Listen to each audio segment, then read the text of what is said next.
Dangerous City by Division, featuring Buju Banton and Ty Dolla $igns. Up next, we have Out of Time by Bryson Tiller featuring Drake.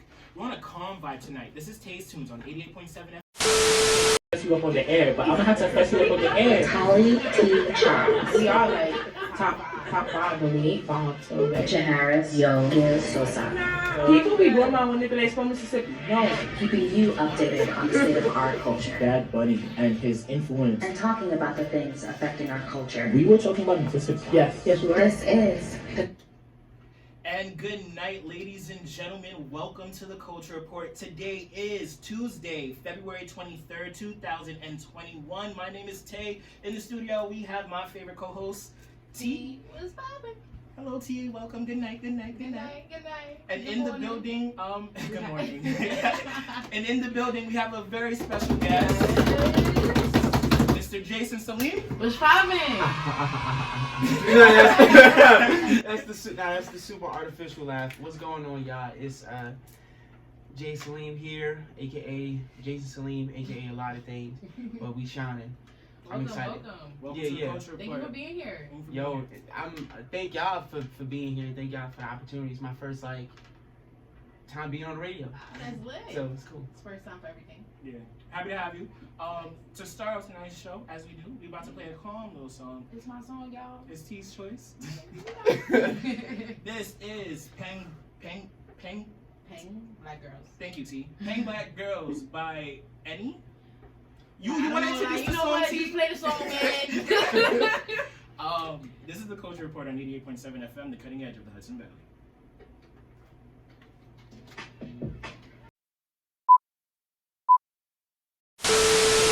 Right. But I feel like the splat that everybody puts on their own, not everybody runs their personal Instagram account the same way. Yeah. Or even if like I'm the social media coordinator for like some clubs on campus, and it's like the things I might do for one club might not be the same thing I do for, because it's not the same dynamic, it's not the same energy. But I digress. Black creativity comes in many different ways, like blackness, because we're not a monolith. So I don't know. I just want to talk. Wow, I can't talk tonight. I just want to touch on the different facets of Black creativity. And when we were planning the show tonight, you touched on something that post-blackness. Post-blackness, yes. So That is not. I did not coin that term. Do not. Do you want to explain post-blackness? Yes, to us? yes. Let's drop some gems. So over the summertime during the Panera Bread, during the Panera Bread, your boy was working at the Amazon and stuff like that. But a lot of these times, I found myself in situations like, yo, what the heck? So I started reading a book by Touré. If you guys are not familiar with the author, I think I should look him up. Shout out to Touré.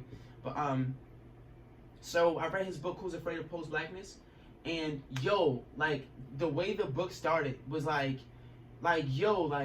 these are like free, these are like the most freest black people. Like he was talking about like Dave Chappelle, Richard Pryor, Prince. And I'm like, yo, but there's like one common denominator. Like they just didn't care. Like they stepped all the way outside of the boundary and lived according to their own things. There's 40 million plus of us. So I think there's 40 million ways to be black. There is not one specific way to be black. Like there's some, like I love sweet potato pie. There's some black people that just don't like sweet potato pie. Nah, they are. No, you're a sinner. You're a sinner. But you know what? I can accept you as a friend because you like mac and cheese. But we gonna keep talking. Like there's so many ways to be black, and there's so many different styles according to location. We see it with accents. It's so much layers of it, and the way like this agenda is forced on us that we're supposed to be one way, that we are a monolith, or we're just like, yeah, he's black. Like, nah, there's more to that. Like, upbringing, all that stuff. And there's classes of blackness and brackets of blackness. Exactly. Right. So, I could go on and on, but... And then if I want to pivot to T, because this week... Now, because we were talking about T's working on this paper for one of her classes, and she asked me for some help coming up with her thesis. And I just feel like that topic ties perfectly into this conversation, because your thesis revolves around like the perception of blackness here Yes. in in America. society. So I was really research methods. You know, shout outs to that class. Kind of hard, but kind of fun at the same time. Anyways, so I'm conducting a research experiment, I guess, so to say, on the perception of blackness and how that is reflected by the black experience here in America. And a majority of that is what I'm focusing on, is how social media has created this realm of light-skinned black people being the black experience, the premier here in black America. people. Exactly. Right. Because when we see us getting into black creativity, we see all these new platforms and different methods for people to come about, but you also see this very one solid representation of what this is. For example, the curly hair community on YouTube, like all of that is representative of lighter skinned black women representing curly hair and stuff like that. So Not 4C. not 4C. Not 4C. You know what I'm saying? 4A, maybe. 4A, even, we're if you're pushing a lot of lucky. 3Bs over We're- there. We're pushing a lot of 3Bs. But But yeah, so and then even I want to talk about like the way I feel like black creativity is the precedent for a lot, not to say like black people come up with everything, but we do come up with a but lot. we do. And, And you said what you said. The fact that like rock and roll, jazz, like all of that blues, stuff, reggae, it's one dancehall, common denominator. Anything. reggaeton, all of Anything. these, Right. the music that we love, you know, is a lot of it is originated with black creativity. Right. Period. And we see how like the narrative of the black stamp on these certain things that we create Right. kind of gets erased or shoved away. Yeah. And specifically, I want to go back to like the social media thing where AAVE has like taken a Everybody life of its current. own. I What? speak, and this is crazy. Like I may sound like super like articulate on here, but I like that is my natural language. Like AAVE is just like my references could hop all over. It's like, yo, what are you actually talking about? And I'm like, you gotta understand. Like if you my man's and I'm saying I'm throwing you an alley oop, you gotta know what I'm talking about. Even the fact that you said my man, so Like, what? Is it? Oh my god, it's plural. Like, like man. Yeah. I'm like, oh. Screaming. even I damn. remember because and then for those that don't know, let's digress. AAVE stands for African American Vernacular English. And it is indeed its own language, not a dialect. And make sure you get AKA Ebonics. Shout out to that. Big I Up. understand that. And then we could take this so many different I'm ways. taking multiple Because, classes on it, so we can. right? Let's I'm go. excited. Black Studies Department. Let's talk Oh about yeah. it. Because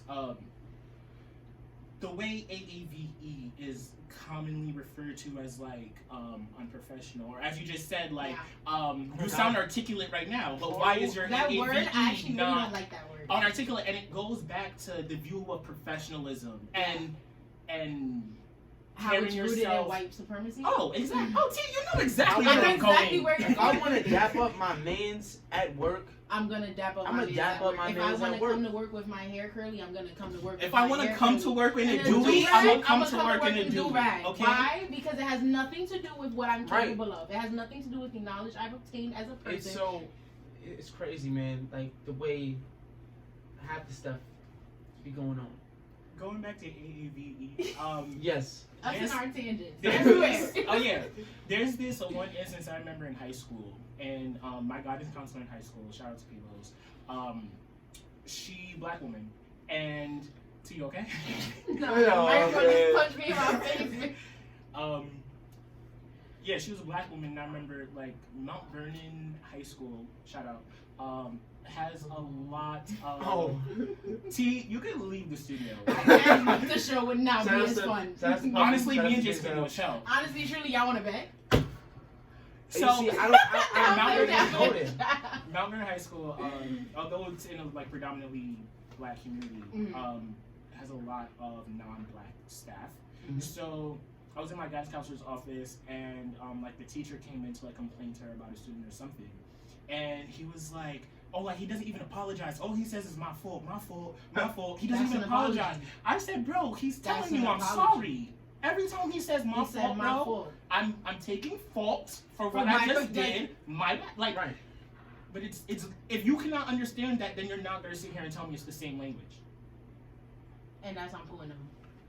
it's just so much like it just, bruh, like going to school. I know we're gonna get to this later on in the show, but being in community college in Central New York, like Central New York is actually really like far, like and a lot of my like hood tendencies, I guess I'm gonna put like quotations around that, and my like the way I speak and my twang, it's almost like oh my god, like this guy's like, did he really see that in the office? Like, yo, you don't understand. Like, we just said the same thing, just in 2 different ways. Exactly.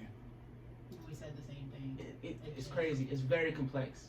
But I find it really funny. I really like how, in its sense, like, I feel like it's opened like windows of opportunity for Black creators, in the sense, like tying it back to Black creativity, because I feel like we found ourselves in a lot of these spaces where it's like we just don't fit. Like, y'all just won't seem to understand that, like, we can do things. So we went off and branched off and did it on our own. Like going back to like the YouTube and stuff like that, creating these channels where it's focused and centered towards creating, like, bringing this audience in of like people who will understand and relate to this and benefit from it. Like, Exactly. wow. And even, can we go back to the profitization of it? So we have the Black creatives, you know, being Black creators, bringing new different types of art and creativity to the field and society. But we oftentimes see their creativity be gentrified and headed not properly into that. So if we go back to AAVE, how people thought that Child was Chile, and that it was, everybody was saying, "Woo Chile, ooh, Chile." Like, no. And I'm like, I never in my life read that and thought, said, bro, Chile is a country, like literally. Like, why is anybody saying "Woo Chile"? Like, what does that mean? Like, why does that make sense to you? Bro, come on, man. Like, why? Like, hello. A Black saying, you know, I feel like a lot of the white LGBTQIA community, male specifically, has profited off of like the Black women marking Black women. That specific, that Black sin that they take on. Godfrey said this this was years ago, but he was saying like everything that is pretty much everything that's just hot right now is because of Black women, and I agree with that 100%.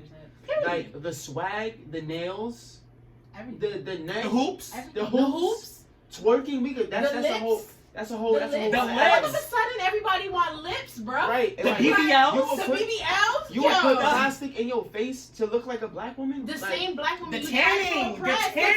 The black face is wild now. I'm not even gonna front. Community college, I was guilty like with dibbling dabbling in the tanning section. I'm sorry. I went to go get sprayed. No. I have a natural tan, but there was a. Now listen, this is a true story. So me and this girl, we hung out, we had our fun. So my tank top was orange, like I had Cheetos, like after we finished hanging out, and I'm like, wait, is this her face? I'm like, nah, this is a problem. Nah, Shorty's entire complexion came on. Bro, like, this is why. Like, got her cheek looking at different color than her nose. Got the nose rings on it, like eyeballs. Orange, like Cheeto dust, like that's cheese whiz. Like, I'm like, yo, she's like the president different. of Cheeto. Like, bro, like, spray on, the like, ex-president thing. Just like, bro. Yo. I'm telling you, every time I'm on the stage, I never want to I was talking to my mom. I was like, yo, without doubt, every night we're on air, T calls that man a Cheeto. Because he's a Cheeto, and he's the one that brought up Cheeto, so I just had to leeway in. Look, you say, please leave the Cheeto somewhere else. It's okay. Just so y'all know, the viewpoints on this show is that ours and not of the State University of New York. Nah, y'all are wilding out right now on the radio. And we don't care. Look, you are entitled to your opinion. Look, if you think I'm a Cheeto, that's fine. But he is like, geez, anyway, man. so. We have to take a short commercial break. This is the Coach Reporter, the cutting edge of the Hudson Valley. We'll be right back. And we back. Man, But yeah. So we're pivoting from our last conversation. Yeah, because we got a whole that lot was to hilarious. talk about. Yeah. T, you have a story? I do have a story. Story time. Story time with T. Oh, before we begin, the viewpoints and expressions, the stories, legitimately the things that we say on the show are that of our own and not the State University of New York or the State University of New York at Paltz. Yeah. Okay. T, begin. Okay, so once upon a time, aka last week on Thursday, I was in class. I was taking sociological theory. My professor, his name is Erwin Sperber. In case anybody wants to know. Oh man. I don't really care. Like you said, they're my viewpoints. Anyways, child. So I was in class and we were having a discussion about the Communist Manifesto, and so he was explaining. I don't feel like telling the whole story because I really don't care for it much. But there was essentially a conflict between Karl Marx and one of his and a Marxist, and essentially that Marxist was black, and they were very much so in disagreement with each other. And as a what's it called? How do you say it? Insult, I guess, to disrespect him. Karl Marx called him the N-word, and so my professor, for some reason, when explaining the story, actually said the word. Oh hell no! Oh. Like in class. Nah, he's a wild boy for that. He's a wild boy for that. Right. So, he definitely came into class and we called him out on it that very day. Well, not me, but other students in class definitely mentioned something to him, and he came into class this Monday and definitely apologized for it and recognized his ignorance in it. It's a whole lot. We're gonna get into that, but I wanted to ask y'all, how do y'all feel about professors saying the N-word for academic purposes? It's not really appropriate. I don't think it's appropriate at all. Just for the simple fact, like if you tell, that's like an alcoholic in the street, like telling you like, hey, don't be me while they're drunk, drinking, and it's like, okay, I hear your point, but you're also doing exactly what you're telling me not to do, right, or not to be, and it's kind of backwards. It's just like a slap in your own face and my face. Right. So I don't think that's. If I may raise a question, does it matter the race of the professor? Is this a general? Is this in any educational setting? Because now I'm thinking like, if I'm an academic, right, and I'm writing a book on Black history and Black vernacular, right, not speaking about the N-word will be like leaving a part of vast majority of history out. So if we're in an educational sense, right? So why not? And then is it different if it's a Black person writing? Is it different if it's a white academic writing? Is it only when they're speaking? I think so. Is it a classroom setting? Like, I have so many questions. And to answer your question, to be honest, it 100% does matter for the simple fact that personally, I don't think anybody should say the word. I personally don't say the word. To each his own. I can't control nobody's speech. So I just feel like we should not use the word in itself. And we're at a point in time where we can reference it as the N-word, and it's very clear cut what we're speaking about. There's only one N-word that we're talking about. When we say the F-word, there's only one F-word that we're talking about. Right. So these are discriminatory terms. Refrigerator? Wait, no. Refrigerator starts with Wow. no. Child, anyways. I was playing. But the lump of sticks. The lump of sticks, exactly. Oh, yeah. So when we refer to those in that term, the N-word, the F-word, like we know what is trying to be said and displayed there. So I don't see a reason as to why anybody really needs to use it. As far as specifically, like you said, yes, it does matter. A white professor saying the N-word to me is completely different than a Black professor saying the N-word to me. For the simple fact that a white professor would never be called an N-word, and there would never be any hate behind there. A Black professor being called an N-word is very different. I feel like that's a good argument. I guess the experience that comes along with the word. And I feel like that same reason could even be brought over to why like there's a conception that white people are not allowed to say the word. Because that word cannot be used as a slur against you. You could only use it as a slur because of your privilege, right? Exactly. So with respect to that specific word, the only time you could use that is through like a power dynamic where you're right. If you're in it, like I think if you're in the like a part of the group that's, because there's a whole bunch of like, you know, it's crazy, but like the way cultures are set up, like you could call somebody something like, when girls are with they girls, they be like, B. I can't say that. But you know exactly what I'm like. Yeah. B. Let me tell you, like. But as a dude, no. I'm not gonna just be like B, because it's something like. Watch your mouth. Ew, like watch your mouth. Like so, it's the same concept because those words are. And in fact, it was actually a part of the Killing Fields, like the show that just passed. Shout out to Martine again and Anya and the ensemble, but it's really the same thing. Like the hatred and the power of that word is still in it, no matter if you take the ER off or add the A. Right, it's still the same thing. And then I want to bring up the Boondocks episode. Oh, I feel like the Boondocks. I feel like this conversation very much so parallels with that episode. If you ain't watched the Boondocks, get it together. Go watch the Boondocks. Because I always got in trouble for watching Boondocks as a kid. Really? Well, I got Just trouble socially for watching aware. it without really. That used to come on Adult Swim. Adult Swim. Yeah, for Late sure. night. Late night. Right? Yeah, if you was up watching that, you was definitely up past bedtime. As soon as it goes as soon as it goes like that, and then it. we know where we going. Nah, but at your point. But Huey was called. Was he called the N-word? I don't remember. But he was in class, and his teacher, because he was in elementary school, he was young. And his teacher like used the word, and it became like a big thing. But the episode was a parody of a real life situation in which a real life teacher got in trouble for using it in his classroom, and his defense was the same, because he was basically saying like Huey uses it all the time. Like he says, "Oh, my and this, my and that, pass me my." Or Right. But are you Huey? and then it was something where he was like, Huey will even be like, my N, could I like borrow a French fry? And then I'm not even worrying about like, oh, he just said the N word. I'm trying to figure out how could an N word borrow a French fry? And then like, cause like, you can't borrow a French fry. I'm not gonna give you it back, bro. If I ask, like, I'm gonna eat Yo, that. run that. Like you say, run your meal. Yeah. Like, PC, bro. Run that. Everybody eat. Hello.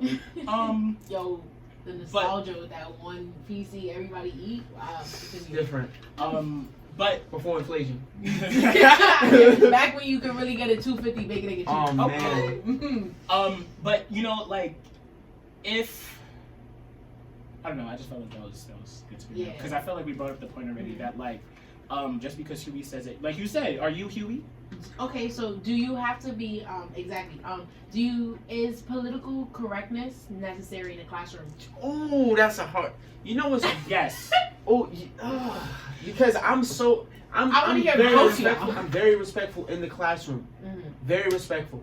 I like before like pronouns like were like, hey, introduce who you are with your pronouns. I was still asking, just out of like curiosity, like what do you go by, so I know if it's a Miss or Mr. or Mrs. or Miss whatever. Yeah. I know how to address you in the proper way without you feeling disrespected, and vice versa. Like I don't want to be disrespected either. Exactly. But when I got here, it's like name, pronouns, and zodiac sign. I'm like, what?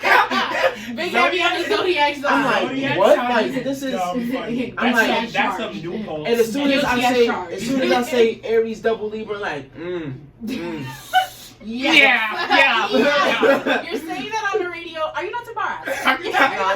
I take pride. I'm Aries double Libra. Gang. Libra? Hey. I'm not even into astrology. And I know what that means. Yeah, I know. Shout out to all y'all out there. But in the classroom, it's just like, yes, you can be politically correct, but the thing is like, you still also have to be a human being. Like, if you're wrong, call me. If I'm wrong, call me out on my mistake. If I'm right, like, it is what it is. But I'm not gonna be like a robot all the time. Like, there's some times I be like, yo, what up, homie? First of all, that's not my name. My name is Mr. You're a sick man. No, but I see your point. Yeah. I see your point. Yeah. What was yours though? May I piggyback? Yeah, I'm a crazy. piggyback. Piggyback, Yeah. go crazy. I'm a piggyback. I hate Really? when people say that in class, bro. I'm a piggyback of Jason. I got put on blast by somebody. He's like, that had nothing to do with what they said. I'm like, yo, you know what? Thank you. Like, thank you. But I'm not sure if that is. I feel like that's acceptable because the way I understood T's question was like the way, like, if we're holding class and it's the first day of class, you know, making sure that I'm pronouncing your name correctly and asking you your pronouns, things like that. As like a teacher, I don't know. I just feel like PC-ness is needed in the classroom to a certain extent because it's an educational environment. Right. So the whole purpose, and I feel like PC-ness has different levels to it, because there's some people, like in Jason's example, that will really be offended about anything, and that's really their business. But there's also a certain extent to it's like you're being disrespectful now.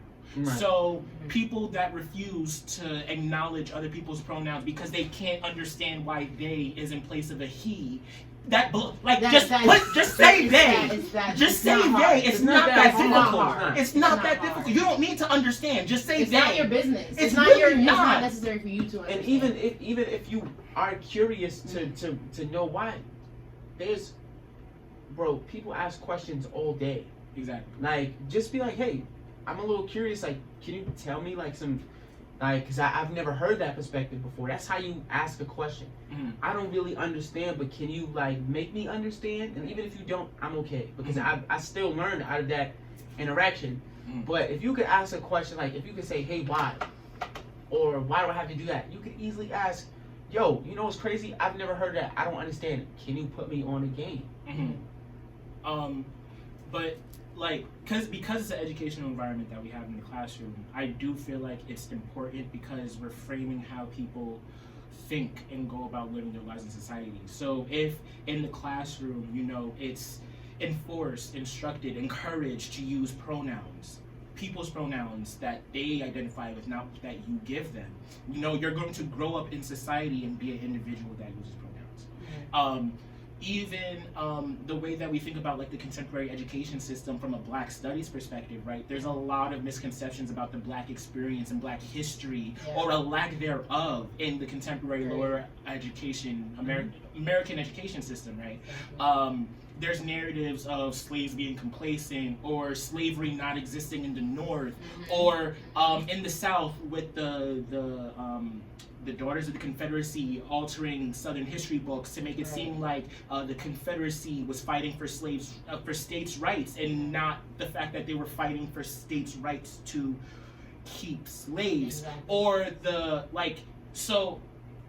and all of that, right, plays a part into the way people think when they grow, right? So right now, a lot of people that are in Congress, the Senate, were children being educated in those Southern schools with those horrible textbooks, right? With those ideals, growing up in the civil rights movement under these ideas that Black people were less than. And we could see these ideologies be transcribed in the way they practice politics, or don't, or choose not to practice politics because they feel as though, you know, y'all don't need another stimulus check. We gave y'all $2,000 already. That's a beautiful point that you hit on, because in the you know, post World War II, a lot of, you know, this is real stuff, but there was something called Project Paperclip, where it allowed like German like scientists and German engineers and German like mathematicians, like just the most intellects of Germany. It's like, you know how competition works. It's like, yo, if you ain't winning over there, like, you can't come and get money with us. Like, yo, we not gonna treat you. You just lost. What do you have to lose? Like, come through to the dark side, even though you was already on the dark side. But so what they did was, allowed a lot of those people to migrate down south in those Confederate states. Mm-hmm. So the Confederacy is really like a remix of Nazism. 100%. Backwards. Well, yeah. Yeah. So it's like that's bugged out, and children raised in those ideals and dispersing into society and diffusing into Congress and the hospital systems and the educational systems and all these different avenues, and teaching young black adults, minorities in general, is like, bro, what? That's wild. Yeah.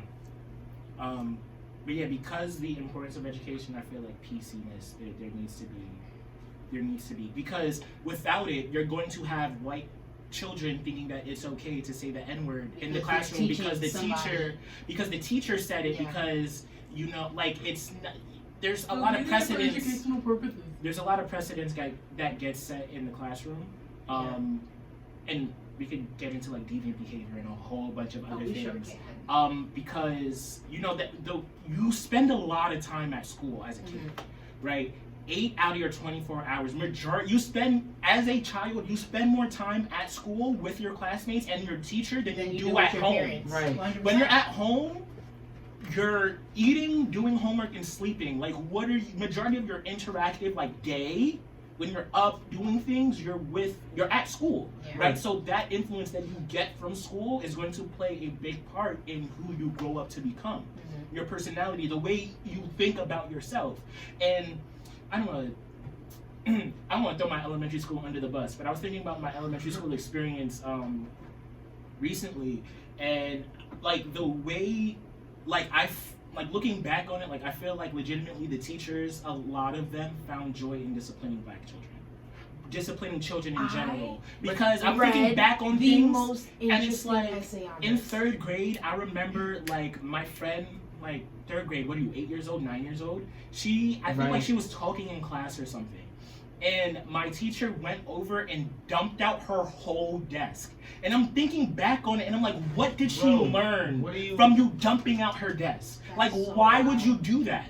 Why would you do that to an 8-year-old? Why would you do that? Parent pulled up and was like, nah, I don't like the way you're talking, and knocked over your whole desk of teacher's equipment.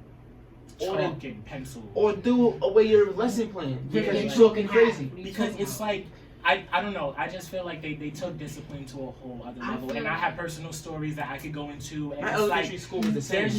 There's just no reason to treat children that way. No, but actually, not that I'm about to justify or whatever. But I was reading an essay on this, and it's kind of weird how within the systems of education, so in sociology, we understand parenting in 2 very different perspectives, and we see that that of people of color, how they raise their children, and how white people raise their children is very much different.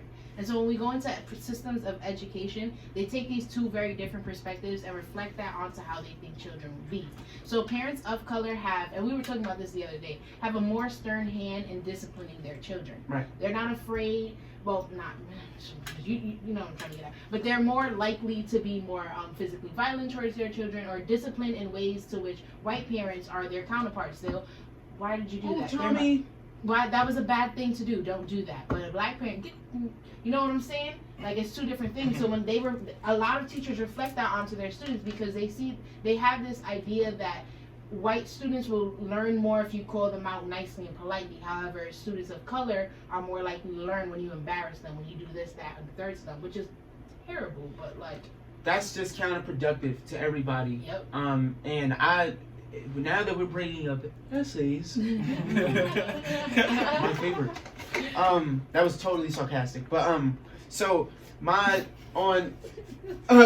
so yesterday for my contemporary black issues class, I'm not gonna lie, it was heat, but I think it was one of the proverbs. It was one proverb that I remember. It was if you have the ability to put someone else down, you're only hurting yourself, or something like that. yeah. And it made me think about 100%. how black parents, after you just got a whooping or during a whooping, it's they feel bad after this they want to hurts come me more than it hurts you. They want to come offer you something. Now I'm Dante about to get this whole Now I other understand. tangent because let me know. I don't want to do that to my very far future children, but Very far from children.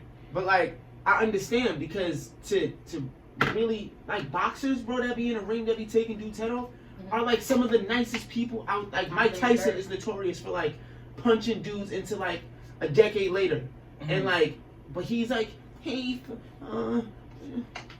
Nah, your impressions are killing me tonight.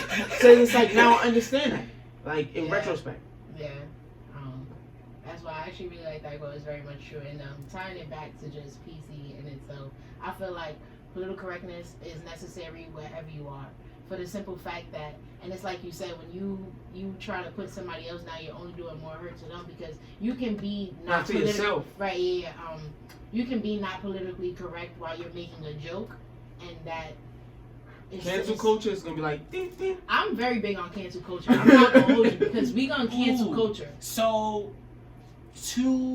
I'm not mad at cancel culture to a certain extent because I feel like cancel culture starts getting out of pocket when PC-ness starts getting out of pocket, right? So, In what way though? We can, cause like I feel like when we talk about cancel culture, we're talking about Doja Cat, like cancel culture. Yeah, I don't Oh, understand why she still has a platform. I don't still understand. I can't see how and why she has a platform. She I was don't my see wife why. once upon a time. Sorry about that. Oh, You should be a little embarrassed. a little embarrassed. Oh. Stop that. It's been about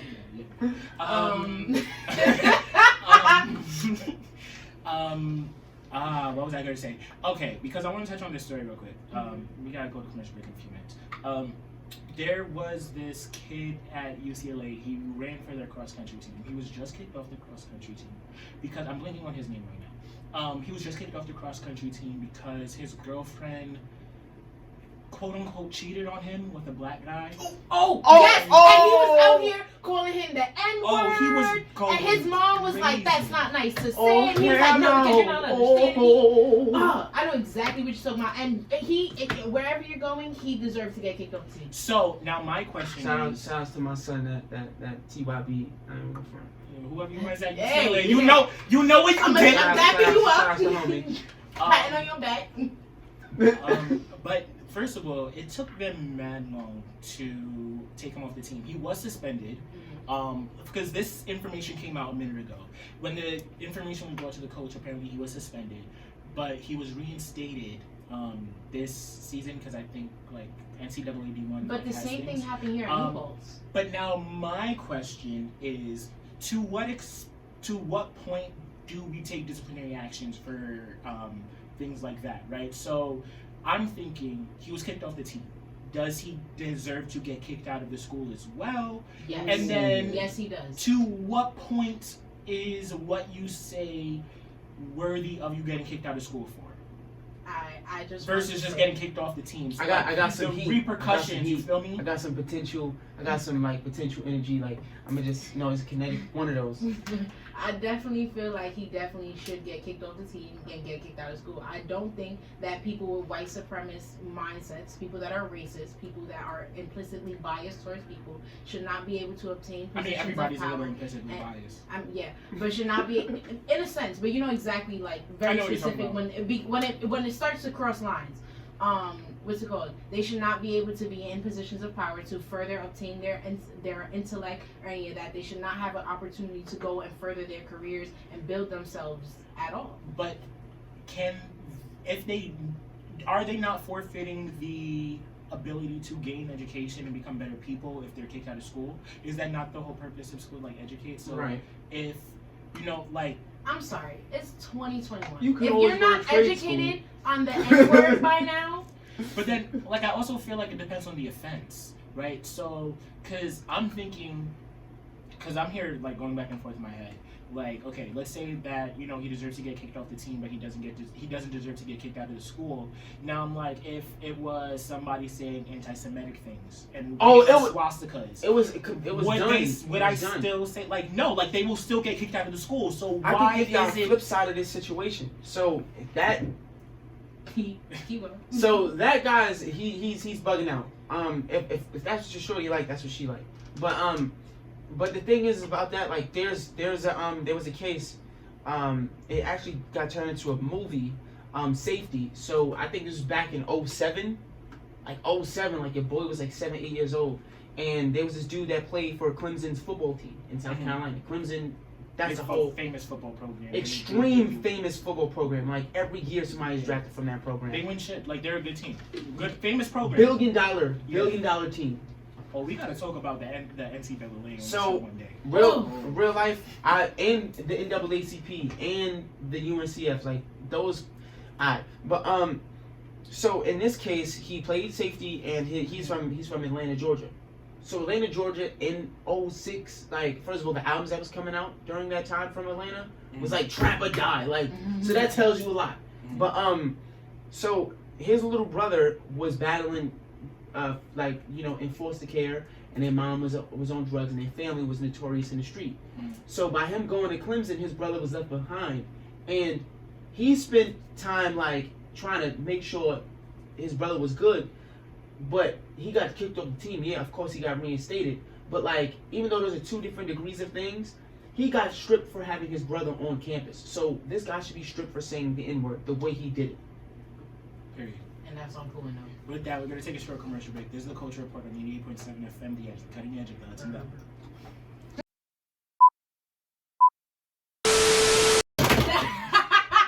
Stuff is dropping today. It's really embarrassing us. But anyway, shout out to Nella Rose. Literally. So yeah, it's time for our established Black Beautiful Thing of the Week, and that is Mr. yours J.Salim. truly. Yo, Jay-Z's I latest appreciate that. This is my first, but hopefully not my last. But it's a pleasure. Like honestly, like I can't make this up. It's not something I could plan. But I appreciate y'all. Yeah, tell us about your established beautiful Black. So Star Stoic magazine. Everybody's probably like out there like, yo, what is that? So Star Stoic magazine is actually something that was founded on July 4th, 2020. Very coincidental. But so it stands for Stars Still Trying Over Intense Conflict. It's an acronym mixed with just my own little swag, my own little twist and take on it. And what it is, it's a magazine company that focuses really on, I don't really like the superhero thing. Like, I don't like the white savior thing. Like, bro, there's people that literally put their life on the line this whole summer. We're in school putting our lives on the line. We're the real superheroes of the next generation. That's what I want to highlight in that magazine. Can't leave it up to these mega corporations. So that's us. And what's y'all social media? How can people find y'all? So y'all can find us at Star Stoic, but that is a little. I'm taking a break for that. I'm putting that on the back burner because the semester is. It's crumbling in. Yo, It's I'm semestering. ready. It's semestering. Tons. It's semestering. But I have tons of. I know when I come back to it, I'll have tons of things to talk about, reviews, people to reach out to, such as yourselves and potentially some listeners. And yeah, it's on and popping. What was the Instagram? You didn't add. At Star Stoic, and my Instagram, my personal Instagram, is at @1PrinceSalim1. If you want to know how to spell Salim, SALIM, not SALEEM. But yeah, that's a beautiful Black thing of the week. Keep doing you. I appreciate that. Thank you. Really love to see it. Yeah, and real quick before we go, we know that you have had many experiences within your college career. Yes. And you've gone to Morehouse, and now you're here at Newport's. Like, what's that difference? So, big disclosure, I went to Morehouse through the web. That's why I left. That's why I had to get up out of there. Morehouse College. So my first college experience was at BMCC, aka 13th grade. I'm screaming. That is 12 and a half grade. 12 and a half, not even 13. It's For real. time though. But you just get refund checks. But they have very great professors there. But I just didn't feel like I was getting a full college experience. Then I went to MVCC, Mohawk Valley Community College, which is located in Central New York, Utica to be exact. And my experience was very, very, very triumphant, traumatizing, and a mix of things. That's when I realized what post-blackness is before I read the book. Mm-hmm. That book just clarified it. Shout out to Teray again. And Morehouse College was there in August, September and I'm like, yo, this is not gonna work. They gave me my money back, and I flipped it, did what I had to do with it, worked some more, and now I'm at New Paltz, you know, working with the people I'm working with, and I'm extremely excited and happy and humble. What was like the difference overall? Like, what's like one main difference that you can like? Besides the lack of black people here. Yeah, because It is a that's PWI. clear. You're So- in a P, so you like went from an what's- HBCU to a PWI. So like, Right. What's what's one? Oh, If you could pick Distinct, one yeah. major like distinction. one major distinction. So, happy black people. We don't really we have don't time, got but time, I but need you to if you- explain yeah. that as quick as you can. All right, so happy black people.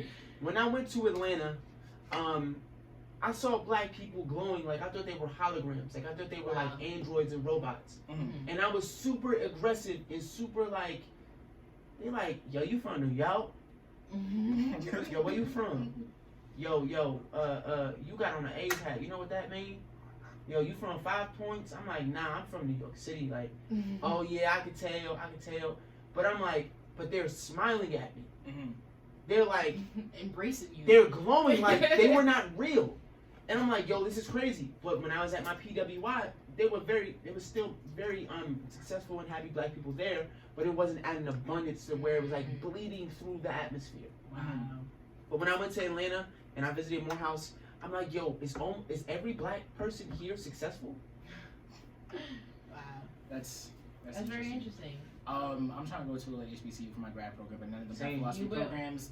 So we go work on that. We go figure it out. Check out Morehouse, because Morehouse they have MLK, Calvin Butts, Spike Lee. Spike Lee, shout out to freaking Spike. Benjamin Mays. Shout out to Spike Lee. Shout out to the whole 40 Acres fam, because you know I have. Yeah, that was all for today, folks. But yeah, we want to thank Jason for Thank coming you up. for having me. No problem. Shout out to you. We'll be back same time, same place next week. You know the vibe. This has been the Culture Report on 88.7 FM, the cutting edge of the Hudson Valley. And until next week, stay. As always, stay blessed, queens and kings. We'll see you guys next week. This has been the Culture Report on the Edge. Yo, what is going on, world? What is going on? First and foremost, how'd y'all feel about that? You know, how did that make you feel? Do you like vibe with that? You not vibing with it? Do you want to see some future stuff working with the Culture Report? Do you want to see some future stuff with me working with T and Tay and the whole fam? If so, comment below, like, subscribe, share, all that good stuff. I appreciate y'all, and I just want to thank y'all just for all y'all support on the last 4 videos, excuse me. And it's a movie. All love. Peace.